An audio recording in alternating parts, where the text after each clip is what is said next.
For weeks, the questions surrounding Nolan Wells' death have refused to go away. Just when many people thought the investigation had settled into a waiting game, another series of developments has pushed the case back into the spotlight. According to federal court documents discussed during a recent broadcast of Crime Stories, investigators are now dealing with something that goes far beyond disputed timelines or conflicting witness accounts. They are dealing with violent threats that have reportedly targeted people connected to the case, including language that mentions blood and warnings telling others not to leave their homes. At the same time, a state autopsy has reportedly been completed, but has not yet been released publicly because of the ongoing legal process. Those developments have only added to the growing list of unanswered questions that already surrounded Nolan Wells' final hours. If you have been following this investigation from the beginning, you already know why emotions have remained so high. Nolan Wells was a young man whose death quickly became the subject of intense public attention. Family members questioned whether everything that happened on the day he died had been fully explained. Online discussions exploded with competing theories. Some people believed it was a tragic accident. Others argued there were too many inconsistencies to ignore. Through it all, investigators have continued gathering evidence while the public has searched for answers. Now another chapter appears to be unfolding. Before we get into today's update, welcome back to the channel. If you're new here, we're glad you found us. This is a place where we take the time to carefully examine the facts, follow the timeline, and discuss the latest developments in cases that matter. If you appreciate thoughtful, in-depth coverage without rushing to conclusions, take a moment to subscribe and turn on notifications. That way, you'll be among the first to know whenever there is a significant update in the Nolan Wells investigation and other major true crime stories we cover. During Nancy Grace's recent program, attention turned almost immediately to two separate issues. The first involved the reported threats directed at people connected with the investigation. The second centered on the state's completed autopsy and the fact that its findings have not yet been made public while the case reportedly moves toward grand jury proceedings. Those two subjects became the foundation for a much larger discussion about where the investigation may be heading next. At first, those developments might seem unrelated, but another detail stood out. Nancy Grace introduced viewers to Janetta Brantley, an audio engineer whose work has become part of the ongoing public discussion surrounding the case. According to her explanation during the interview, she did not receive private law enforcement recordings or hidden evidence. Instead, she said she downloaded publicly available audio that had already been posted online by a news outlet after it had been released through official channels. Brantley carefully described the process she used. She explained that the recording contained separate audio channels, allowing her to isolate voices that were difficult to hear in the original version. Using professional editing software, she adjusted frequencies and increased volume in certain portions of the recording. According to her, the goal was not to create new sounds or alter the recording, but simply to make existing voices easier to distinguish. As she listened more closely, she said she became increasingly surprised by what she believed she was hearing. She described moments that caused her to stop and replay sections repeatedly. During the interview, she emphasized that she approached the project simply as an audio engineer, not as an investigator. She even admitted that she hoped the case would ultimately prove to be an accident. Instead, she said the enhanced audio left her with more questions than answers. That would have been the end of it if everyone had agreed about what the recording revealed, but they did not. Legal experts immediately began discussing another possibility. Even if Brantley's work accurately reflected the original recording, prosecutors would still need to establish that the source audio itself had not been altered before it reached the public. During the discussion, Nancy Grace challenged that argument, pointing out that the recording originated through official channels and questioning who would have supposedly modified it if it were not authentic. The exchange highlighted just how complicated digital evidence can become once it enters public debate. That brings us to another issue that has continued to generate discussion: medical evidence. One of the biggest questions now involves the state's autopsy. According to the discussion on the program, reports indicate that the examination has been completed, yet the findings have not been released publicly. Experts suggested that withholding the report may simply reflect an active investigation, particularly if prosecutors intend to present evidence before a grand jury. Still, for Nolan's family and for those closely following the case, the lack of public information has only fueled more speculation. Former medical examiner Joseph Scott Morgan explained that toxicology results, tissue analysis, and anatomical findings all become important pieces of the overall picture. He also raised questions about the condition of Nolan's remains by the time additional examinations took place, noting that decomposition can complicate efforts to determine the precise cause of death. According to the discussion, those medical questions remain central to understanding exactly what happened. Meanwhile, another visual detail continued to trouble several commentators. Video from Horn Island showed what appeared to be large crowds gathered during the 4th of July holiday. Looking at those images, some participants questioned how an emergency involving a young man could have unfolded without more witnesses coming forward. Others cautioned that appearances alone cannot establish exactly what any individual may or may not have seen. As the discussion continued, one theme kept resurfacing. Everyone agreed there are still important questions. What exactly happened during Nolan Wells' final hours? What evidence will eventually become public? And could the next stage of the investigation finally provide some of the answers that Nolan's family has been seeking? Those questions would soon lead to another series of developments involving witness accounts, reported threats, and growing attention from investigators. As the discussion moved beyond the medical questions, attention shifted to another issue that has become impossible to ignore. It was no longer just about how Nolan Wells died. It was also about what has happened to the people connected to the investigation since his death. According to information discussed on Crime Stories, federal authorities have now charged individuals accused of making violent threats related to the case. Nancy Grace explained that one threat reportedly warned there would be blood and referenced events connected to the investigation. Another reportedly urged law enforcement officials not to go outside because of an alleged bomb threat. Those accusations are now part of separate federal criminal cases, and investigators appear to be treating them very seriously. The language described during the broadcast was disturbing. According to the federal allegations, one message threatened a judge connected to the family of one of the young men who was on the boat that day. The message allegedly claimed a package would explode after being opened and included graphic references to blood. Those allegations led to the arrest of a California man on federal charges involving interstate threatening communications. As always, those charges remain allegations, unless proven in court. Then, something unexpected happened. Viewers learned that this was reportedly not the only investigation into threatening communications.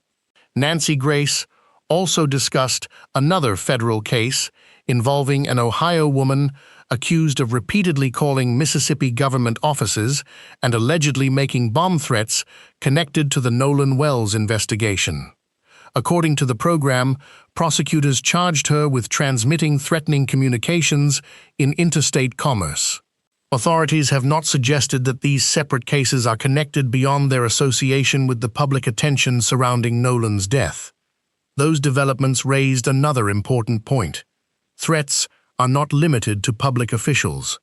During the discussion, commentator Teslin Figaro argued that Nolan Wells's family has also received threatening messages and harassment. She expressed concern that while public attention had focused on threats against officials and members of the legal system, the emotional impact on Nolan's parents deserved equal attention. Nancy Grace responded that every reported threat, regardless of the target, should be taken seriously and investigated. It was one of the more emotional moments in the conversation. Rather than debating theories about what happened on Horn Island, the discussion turned briefly toward the human cost of the investigation itself. Nancy Grace reflected on what Nolan's mother should have been doing at this point in her son's life. Instead of preparing him for another school year, she said, "The family is mourning his loss, while also facing reported harassment and uncertainty." Whether viewers agreed with every opinion expressed during the program or not, that moment reminded everyone that a real family remains at the center of this case. That brings us to another topic that continues to divide public opinion: the questions surrounding the emergency audio. As investigators and legal experts debated its significance, another issue emerged. If portions of the recording become evidence in future proceedings, how would prosecutors establish that the recording is authentic? Former prosecutor Nancy Grace and attorney Fron Borgart discussed exactly that question. Borgart suggested that expert testimony could help eliminate claims that the recording had been manipulated before reaching the public. Nancy Grace challenged the idea that anyone had produced evidence showing the official recording had been altered, arguing that such claims would require substantial proof. Their exchange illustrated how both sides of a legal argument might approach the same piece of evidence. The discussion did not stop there. Attention soon turned toward another investigative tool that many viewers have heard about over the years, but may not fully understand. Reports had circulated that several of the young men present during the events surrounding Nolan's death had undergone some type of truth verification testing. During the broadcast, former FBI Special Agent George Olivo explained the important distinction between a traditional polygraph examination and other forms of voice stress analysis. According to Olivo, a polygraph measures physiological responses such as breathing patterns, heart rate, blood pressure, and skin conductivity, while carefully structured questions are asked. He cautioned that voice stress technology is a different method and has not achieved the same level of acceptance. Nancy Grace echoed that distinction. She explained that properly conducted polygraph examinations depend heavily on the wording of each question. Broad or vague questions can produce misleading results, while carefully written yes or no questions provide more useful information during an investigation.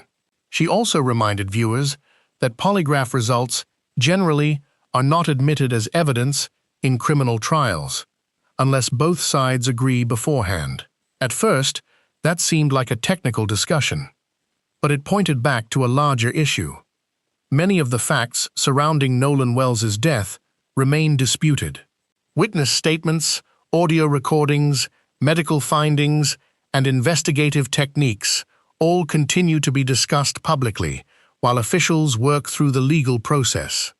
For Nolan's family, every delay feels significant. For investigators, every piece of evidence must withstand careful examination before any conclusions are reached. And with reported grand jury proceedings still ahead, one question continues to hang over the entire investigation.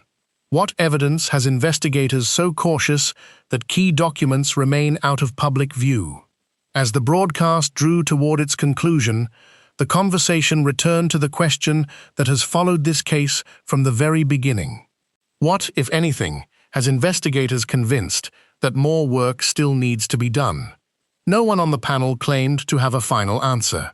In fact, nearly every expert emphasized the opposite. They repeatedly acknowledged that important pieces of evidence have not yet been made public, and that several key questions remain unresolved. Throughout the discussion, viewers were reminded that allegations are not proof, and that any future legal action will ultimately depend on evidence presented through the proper judicial process. Still, there were several developments that experts agreed deserve close attention. One of those involved the reported decision to present the case before a grand jury. According to the discussion on crime stories, the state's autopsy has reportedly been completed but has not yet been released because the investigation remains active. Former death investigator Joseph Scott Morgan explained that this is not unusual in cases where prosecutors are continuing to gather evidence before presenting it through legal channels. He noted that a completed autopsy typically includes anatomical findings, tissue studies, and toxicology results, all of which could become significant depending on the direction of the investigation. For many viewers, however, the unanswered questions surrounding that report have become almost as important as the report itself. The family has continued to seek answers. Members of the public have continued to debate competing theories, and investigators have continued to work largely outside public view. That naturally raises another question. When those findings eventually become public, will they clarify what happened, or will they create even more debate? The panel also returned to the emergency audio that has generated so much discussion over recent weeks. Janetta Brantley maintained that her role was simply to isolate and enhance sounds already present in the publicly available recording. She repeatedly explained that she did not add new voices or manufacture new dialogue.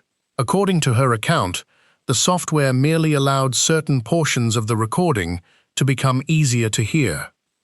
Whether that enhanced audio ultimately becomes significant evidence is a question that would be determined through the legal process, not through public opinion.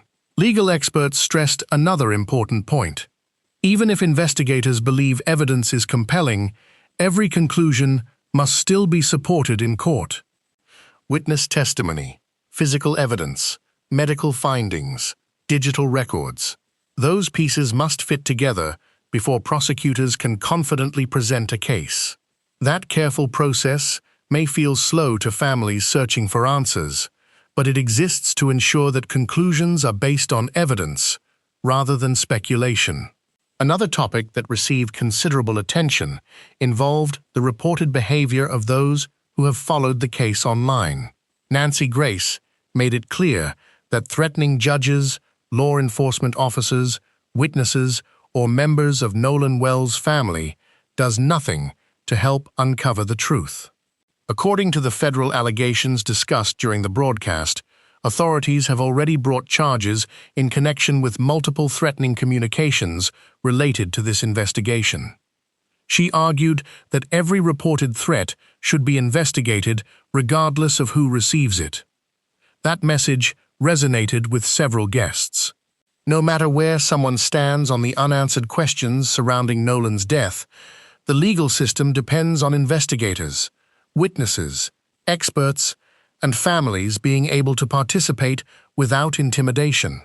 As emotions continue to run high, that principle becomes even more important. Toward the end of the program, Nancy Grace returned to what she believes remains the central objective: finding the truth. Not the loudest theory, not the most popular opinion online, not the rumor that spreads fastest across social media. Simply the truth, wherever the evidence ultimately leads. She reminded viewers that many of the young men present that day remain legally presumed innocent unless evidence proves otherwise. At the same time, she argued that unanswered questions should continue to be investigated thoroughly so that Nolan's family and the public can better understand what happened during his final hours. For now, the investigation appears to remain active. The reported grand jury process has yet to fully play out. The state's autopsy has not been publicly released. Federal cases involving alleged threats are moving through the courts. And many of the questions that first emerged after Nolan Wells' death remain unanswered. Whether future evidence confirms the current theories or points investigators in an entirely different direction is something only time and the legal process can determine. Until then, this case continues to remind us how quickly a single tragedy can grow into a complicated investigation involving forensic evidence, witness statements, public scrutiny, and intense emotions from people on every side of the story. What do you think will be the most important piece of evidence going forward? Will it be the autopsy findings, additional witness testimony, digital evidence, or something investigators have not yet revealed? If you found this update informative and want balanced coverage as new developments emerge, be sure to subscribe and join us for future discussions. Thank you for watching, and we'll see you in the next update.